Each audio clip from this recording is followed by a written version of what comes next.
দেশীয় জাত, আধুনিক প্রযুক্তি, প্রাণী সম্পদে হবে উন্নতি।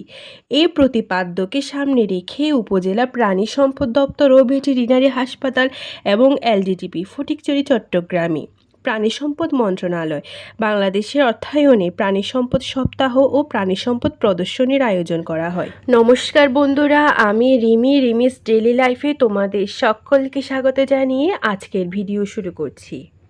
প্রাণী সম্পদ প্রদর্শনী উপলক্ষে এক বর্ণাঢ্য র্যালি অনুষ্ঠিত হয়েছে। উপজেলা প্রাণী সম্পদ কর্মকর্তা ও উপজেলা নির্বাহী অফিসার তথ্যবহুল বক্তব্য রাখেন।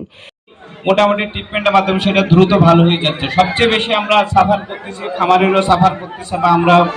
বন্ধুরা, এই ধরনের আয়োজনে উন্নত জাতের গবাদি পশু, হাঁস মুরগি, পাখি পালনে খামারিদের উৎসাহিত করবে।